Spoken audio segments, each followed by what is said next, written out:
Hi, this is Kamala Murphy, and you're listening to the Heart and Chutzpah podcast, where we talk about giving ourselves permission or having the chutzpah to just claim a right to live really juicy, luscious lives. With our big hearts, we're going to face love and loss, heartache and healing. We'll fall down and rise up again. And through it all, we'll develop our heart and our chutzpah, and we'll find our way to our own unique, luscious, and amazing life. Thank you for joining me. Enjoy this episode. Hello, everyone. This is Kamala Murphy. Welcome to this episode of the Heart and Chutzpah podcast. I'm so excited to have you here and listening in. And today I'm especially excited because I have a dear friend with me as our guest. Her name is Tammy. And you know what? Every time I say it, it's like, oh, shoot, is that how it's pronounced? I just call her Tammy. So Ruggiero. Thank you. Yes. It gets mixed up all the time, so no worries. And I'm really just so glad to have her here. She is a soul sister. One of those people I haven't known all that long, but it's one of those connections that's like, oh, I like this gal. And so there was just an immediate connection with Tammy. Yes. So I'm really glad that she's here. Her website, her work is Simply Inspired Wellness. And that, of course, sends chills through me because it says it all. It's simple, it's inspired, and it's health and wellness. So I am so glad to have you here, Tammy. Oh, thank you for having me. It's an honor to be here. Chatting with you, and the heartfelt connection is mirrored right back. Yes, absolutely. Yeah, thanks. Thank you. So today, because we do talk about heart and chutzpah, I just wanted to have Tammy share with us some of her journey. She has been in corporate America. She's been a mom, and she's evolving as a wellness coach, but it's so much more. So maybe just give us a little the sort of background, the high level background. High level background, right?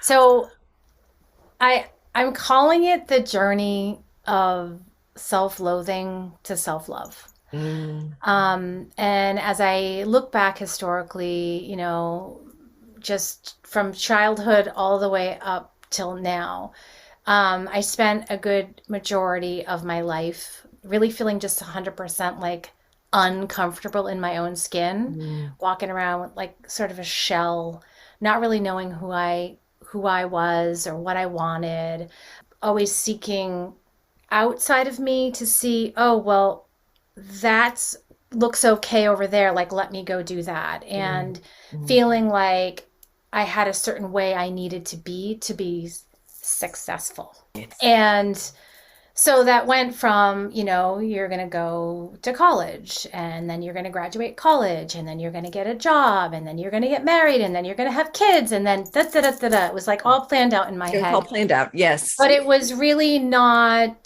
my own. It didn't feel like my own. It's what I thought I wanted, but turns out it wasn't necessarily the authentic part of me. Right. So I did go to college. I graduated top of my class. I got a job in corporate America. I worked as a consultant, put all of my energy, like 110% of my energy. I call it, you could call it workaholic, right? And I stayed there until I had my first daughter. So I was there about 7 years, and I planned to go back to work full time after 6 months off, back to work full time. I don't have time for mommy stuff. Like I need to go back to work. And what happened was, when I had her in my arms, I couldn't put her down. Like my whole mindset completely changed. And I essentially never went back to work. Mm. So I went from corporate craziness to actually, I went to bed rest first, had her, and then I couldn't put her down, and I never went back to work. So my identity went from complete to work to my children. Yeah. You know, lo and behold, I ended up being home with my kids their entire career as children. But what happened in that process is I lost myself or put myself completely into my children, and still had really no sense of who I am, like what's inside me.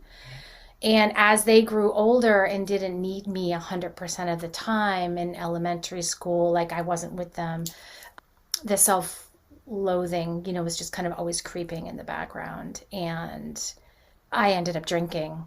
I was drinking away my problems, essentially. Right. Went through that whole phase, and that was super challenging. And you can certainly ask me whatever questions you want to. I'm just trying to keep this brief here. But it lost myself in my children, then lost myself in alcohol, essentially, and was a pretty rocky road.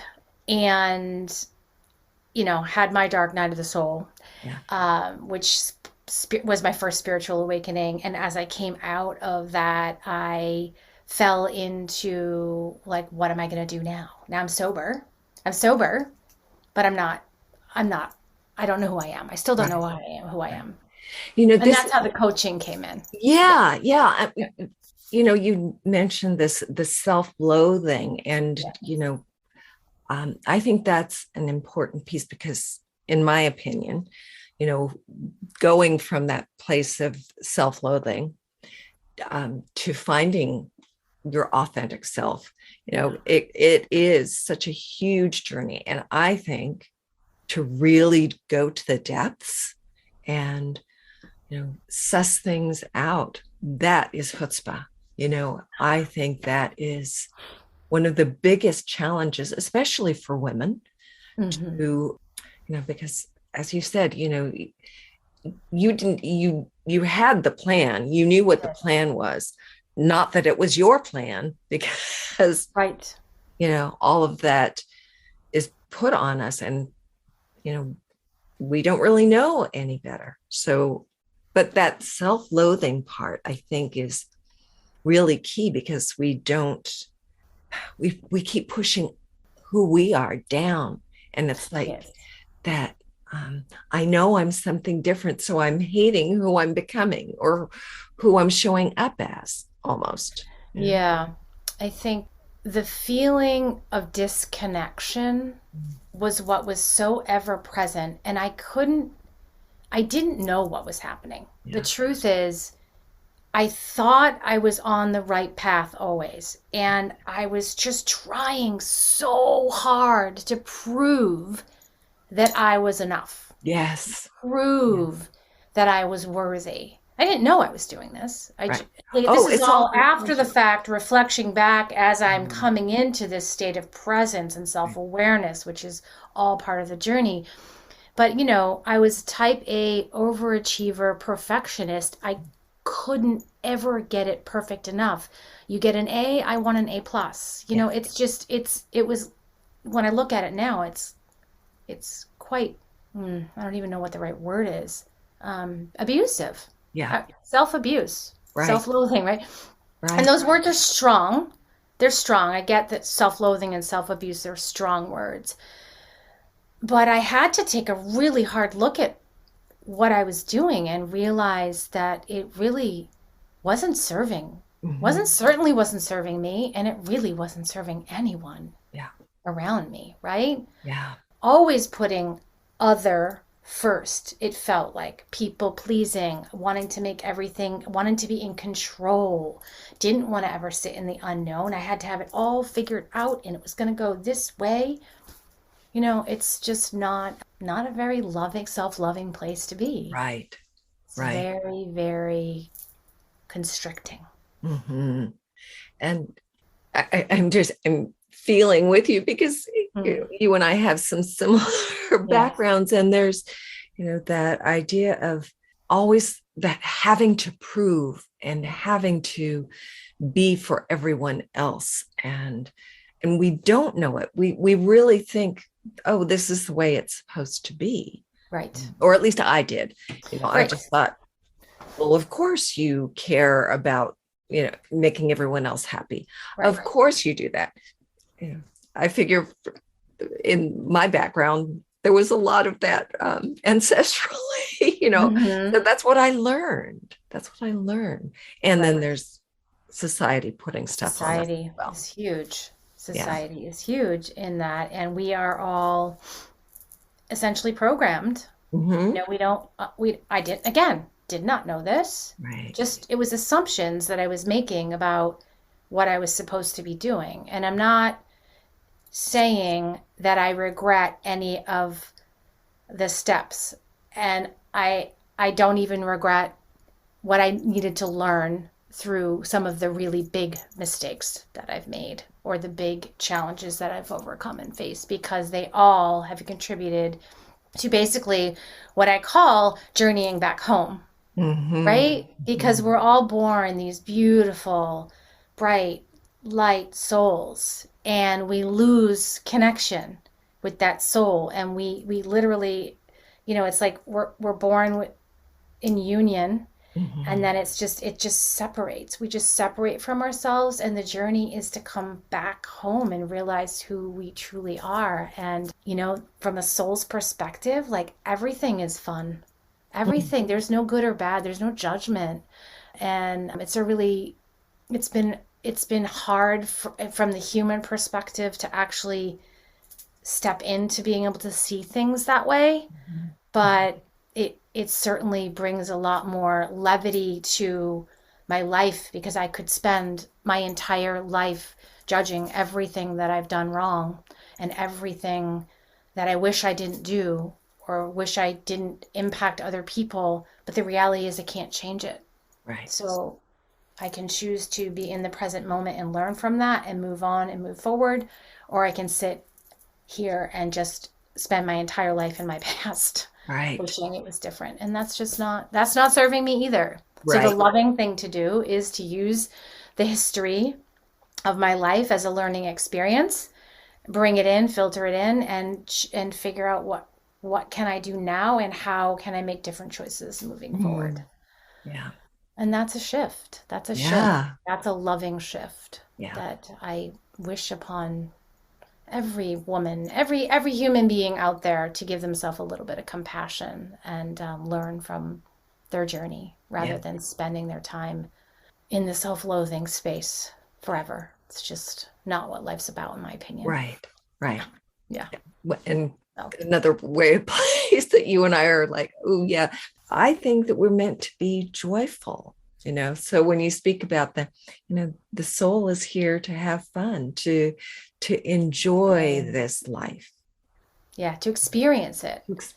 So yes, there's joy. Without the judgment. Yeah. And there's joy, and then there's pain. And for us to expect that there's no pain is also not reality. Right. Because we can't know the joy without the pain.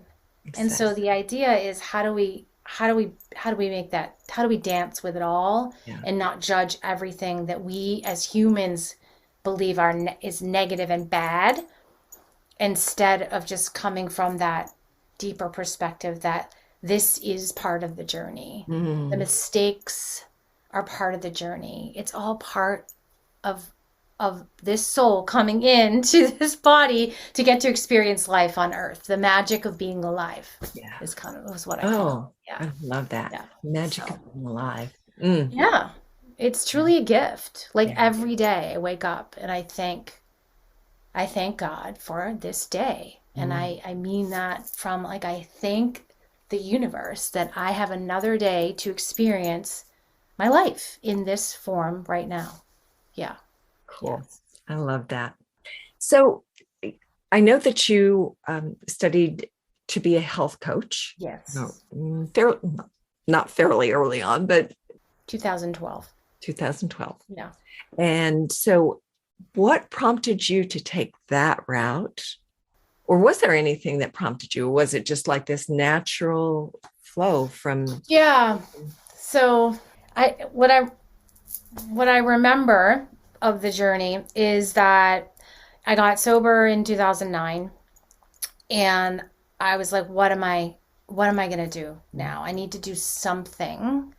At the time, it was like, I need to do something to keep myself busy. Like, Yeah. truly. It was just like I needed some other purpose other than my children, and trying to find an identity of my own, while keeping my schedule flexible for my children because they were my top priority.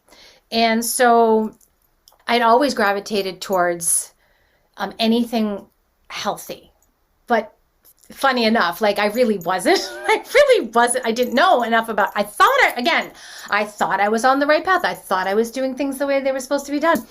But when I joined this coaching, this class, which I was able to do online, I had found a woman who invited me. And again, I gravitate to anybody who invites me to anything that's related to health. I would just go and say yes. I say yes to things that light my heart up. And I looked at her, what she was doing, and I was like, I want that. Like, she's got people in her house teaching them about what to eat.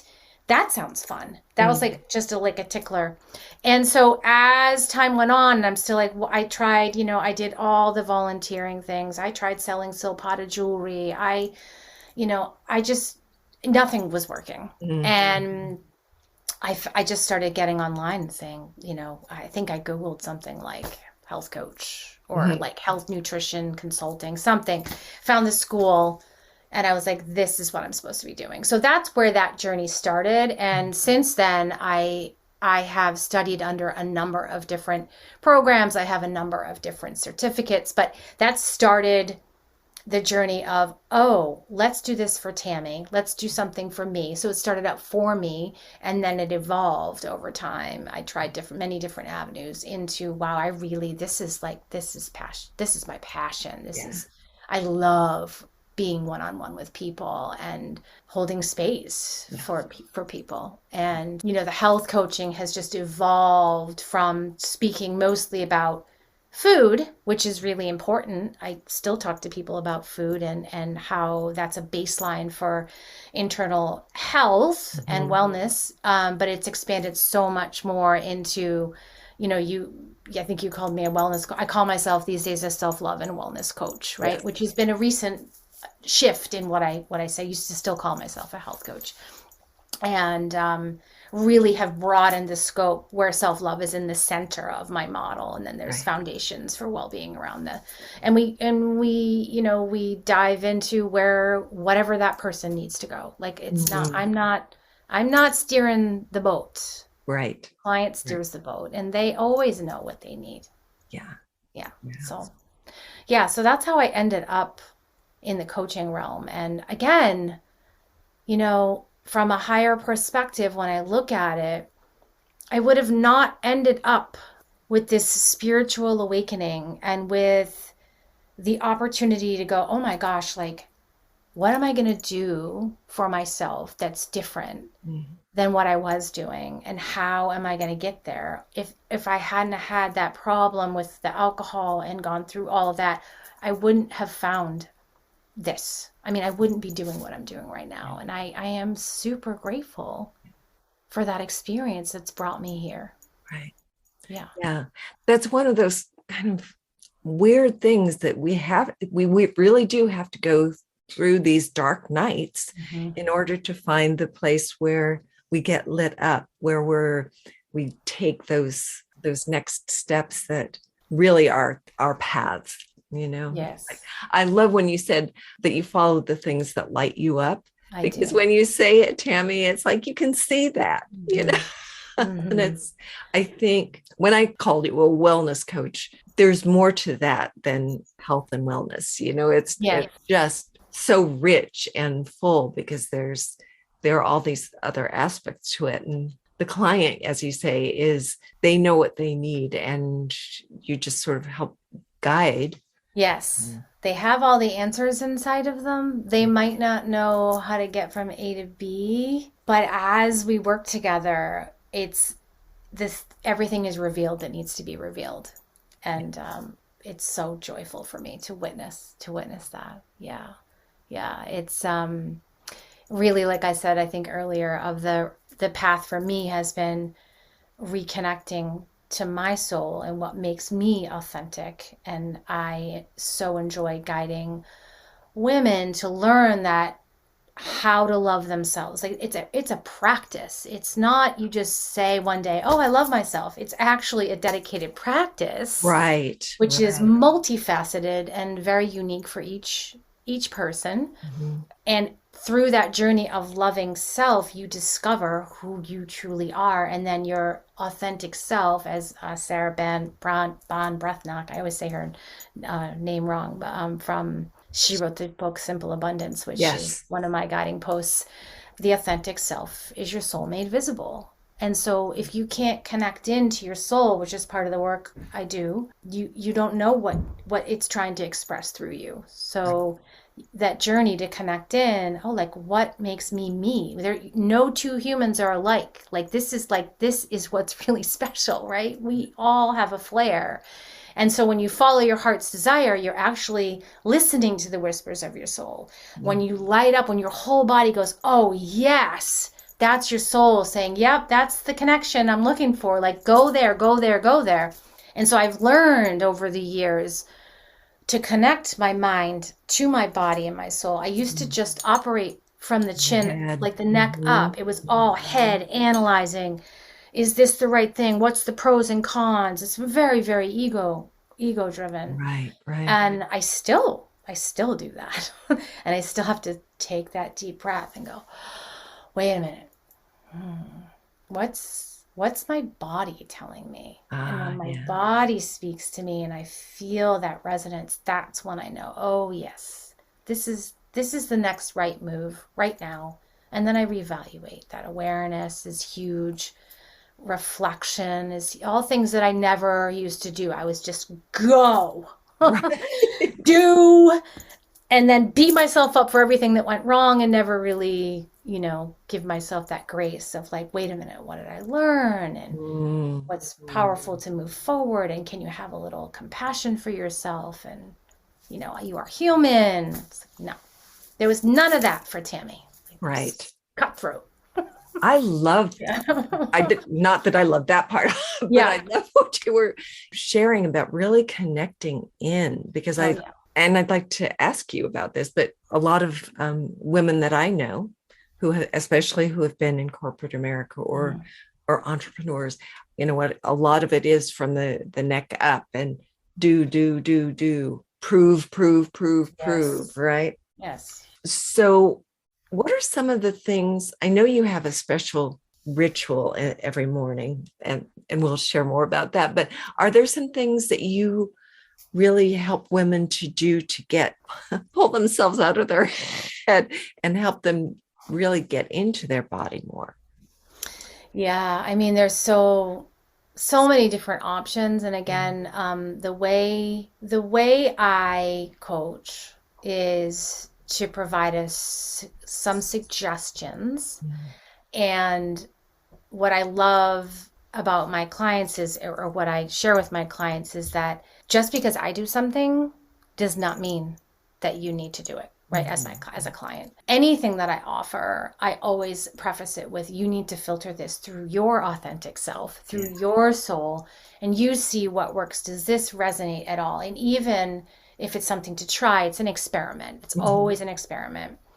So there are multiple ways that you can start to tune in and listen. And one of the biggest ones that I encourage people to do is go outside in nature, because Tammy, the nature girl. Yeah, I mean, I'm a nature lover, and I get my best wisdom in nature. I actually speak to people from nature. I do walk and talks with people in nature. I get downloads in nature. My soul talks to me in nature, and nature is proven to be quote unquote medicine, right? It's like should be on a regular medical doctor's like prescription pad, especially when you're in nature with your bare feet, right? You're literally grounding into Mother Earth and getting the energy up, and it's physically creating connection.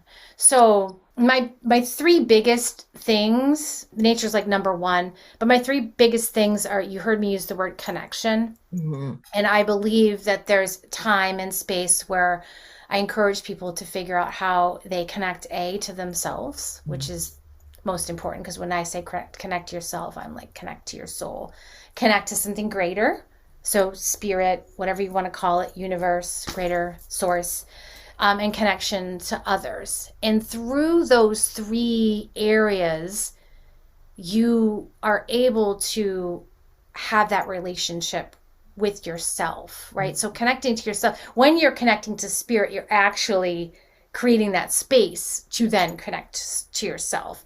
Once you're connected to yourself and spirit, it's so much easier to connect to other, because you're radiating a different resonance and you know who you are and you attract those people into your life. So it's like all really combined. But, you know, the way you start your day is, in my opinion, really important. And if you start your day on autopilot and you don't give yourself any space whatsoever to sit with yourself, you can't, you're all in your mind. I'm going to go, you know, if you've got kids, I'm going to get up, I'm going to get them ready, I'm going to get them on the bus, I'm going to make sure their lunches are packed, my husband's this, and I'm getting breakfast. And like, you can hear it in my voice. It's like, wow. Right. And so even a minute, 1 minute of presence that says 1 minute I have for me, 1 minute to say something I'm grateful for, 1 minute without automatically going on your phone. Like, it's as simple as starting there. 1 minute to light a candle, to give yourself permission to have your own time. Yeah. And that has been a very challenging process for me. I have come into the space now where I have crafted a very beautiful ritual that I have for myself, but that is not what everybody needs to do. Right. It's just what I do for me, because I can create my own schedule. I'm in that point in my life, and not everybody can do that, nor does everybody want to or need to. Right. But taking space and time to figure out what lights you up and to be able to tune into your body is necessary for you to be able to listen to the whispers. I call it the whispers of your soul. Yeah. If you never have any downtime, you're always doing something for somebody else or even for yourself, and you're always listening to something and always on your phone or watching TV or whatever it is that you or working, you don't have any time to have that space. So it's about that, creating that space to connect in with your body. I know there have been days where I'm just doing, like just from the get-go, and energetically, it feels like my whole system is, there's a word that's not coming to me. Frazzled comes to mind for me. Yeah. Frazzled. And it's, so I love what you're talking about and sharing, because I know this is one of the things that you want to offer the listeners. But I'm, even this morning I was, one, knowing that I was going to speak with you today, I was probably more mindful, but I went out and talked to a hummingbird that came over and just hovered, and then went to one of our plants and then came back. And I was just like, this is like bliss, and everything else can melt away for the minute that it took to just be with this bird. Right. Yummy. Really, yeah, it really takes, first a decision that I'm important enough to take a few moments. Yes. Whatever Whatever that is, right? So again, I could barely light myself a candle when the first suggestion came to me. I was like, I don't have time for that. That's how cutthroat I was. I don't have time to light a candle. So, but the decision and the awareness that yes, I'm worthy of like a few moments, and then the intention, set the intention, and it's like commitment and practice. And it is a practice. It's not one day you light a candle and now you're connected, right? Yeah. It's like everything you have to practice. Open up, right? And you have to have grace with your practice, because there will be a day where even if you've committed and you set every intention, that you don't do it. Yeah. And when you don't, if you go then to the judgment and the self-loathing again, really not helpful, right? It's like, oh, shoot, I did it again. Okay. That's okay. It's okay. I'm human. Like, hand to heart, like, I'm okay. Like, I can try this again. Yeah. But when you're like in that mode of just like, well, I can't do it, you literally sabotage any chance of creating that space to have that connection. So then your soul can talk to you, so you can figure out what lights you up, right? And even giving yourself the permission to say, I'm gonna choose today to just pay attention to what's draining me and what's bringing me joy. Pay attention just for an hour. Like, how does my body feel? Yeah. Checking in throughout the day. Checking in and saying, how am I doing right now? And sometimes you have to set an alarm on your phone to actually do that check-in, right? Right. These are really basic things that need to be done for you to know and be present with yourself. If you are on autopilot all day long, you actually have no idea what's going on inside of you with your body. Are you tense? How is your shoulders like this all day? Have you taken time to breathe? Right. One long, deep breath can take you from frazzled to just calm, like one. It's that powerful, which is, you have to try it. You have to try it to believe me, I mean, again, anything I say, you got to try it yourself and see how it works, but be willing to try, be willing to at least make an attempt to have some time with yourself to say, hey, I matter. Like that guttural feeling of like, I matter. Yes. Like, I really matter. Like I'm here for a reason. I deserve to take up space. Yeah. I deserve to love myself. Yeah. I deserve this 1 minute, this 1 minute. one breath. It's really powerful. Yeah. Yeah. And it does. It's both you and I have practiced this for a while, but it's like it does. It changes everything. Just to have a little bit of extra space and grace. Yep. And you're truly, if you do this in the morning, you're truly setting the stage for your day. You're saying, okay, here I am. It's another day. Like whatever it is that you choose to do in the morning to create your magical morning. That's what I call it, right? You're giving yourself a gift. It's a gift of presence. So then your day can move forward in a more magical way. Yes. Or you can choose not to, and you just let the day have you instead of you having the day. The day comes at you instead of you engaging in the day. And, there are just so many different modalities to choose from, to wake up your nervous system and to bring presence to your life and to bring, the calm amongst the chaos, as I call it that. And when I miss it, or when I don't spend as much time maybe as I usually, it is very apparent to me.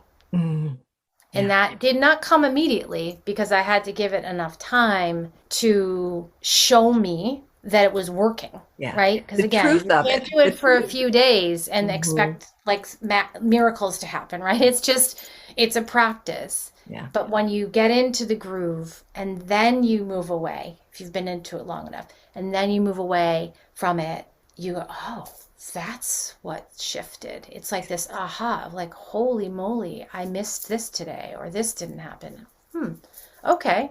Self-reflection. What do I want to shift? Or just even the awareness of knowing, it just brings that, you can just kind of calm yourself down from there. And again, it doesn't have to be in the morning either. It can be whenever you want. Yeah. Because you get to create your own life. Yeah. And I was just thinking, ideally it is in the morning because it sets the tone. Yeah. But if it's 1:30 in the afternoon and it's like, oh shoot, I didn't do that. Or I need a reboot, that it can be done at any time. Yeah. Checking in with yourself can be done at any time, and no one needs to know you're doing it either. Yeah. Like for those who are in the middle of something busy and at work, or you can do it in carpool, you can always take that moment to just go, wait, maybe I need to take a deep breath right now. Or always have that water with you. Maybe I need to hydrate. Like this small little basic things, they're so powerful. People skip over them sometimes, and they want like the grandiose elixir, you know, of like, how am I gonna fix? Well, no one, first of all, no one's broken. There's nothing to fix. But, you know, the basics of like remembering to like pause and take a deep breath and remembering to have water, like really, really powerful tools for feeling good. Yeah. So simple. And we just sort of like almost poo-poo them. Yeah. Like, Yes. and yet they're very simple things. So, and it's interesting because this, well, I've mentioned this on the podcast before, but I was taking a class on trauma. And one of the first things that they said is at least once an hour, they call it bends. So check in with your body. What's your body feeling? What are your emotions? And what do you need? Like just check in with this body, with this heart, with this, you know, what's going on, because you know, if we've experienced trauma, and most of us have, you know, we go on this automatic thing or protection, so we're not really in our bodies, certainly not checking in with our souls. So right. Yeah. The willingness to create that relationship with yourself and wanting to know what's going on, because it's really easy to stuff. Okay, no, that feeling's really uncomfortable. I'm not going there. Let's stuff. That's what I did. And I chose, instead of dealing with the feelings that I was having, to drink them away. Well, I can attest to you that that's not a solution. In fact, that makes it even worse, right?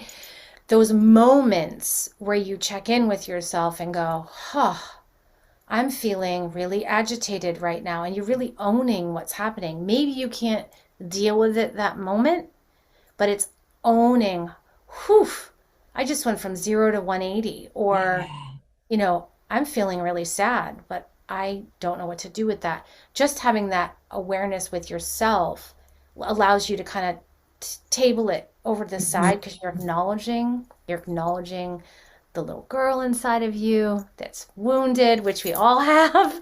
You know, you're acknowledging whatever's coming up, instead of saying, I don't want to be feeling this. Let me just squish that down, because every emotion that we squish down stays. It stays trapped, and that's how people end up exploding when they're with anger and rage and or health issues. You know, health issues manifest. They all manifest. I mean, I believe everything starts from an emotional perspective before it manifests. And yes, there is many, many, many basic things that you can do from a physical level to take care of yourself, which are really, really important. But the emotional detox and the emotional release needs to happen, or you will stay, in my opinion, at a lower level of health and well-being. You know, you can only get so far without dealing with the emotions. Right. You have to look at the whole body, mind, spirit. Everything interplays with each other. So you do have this magical morning ritual, and you've spoken a little bit about it. Was there anything else that you wanted to say about it? Because this we'll put this in the show notes and have it on the website so that people can access it. So I have a guide that I've created, 15 ideas to create your very own authentic magical morning practice.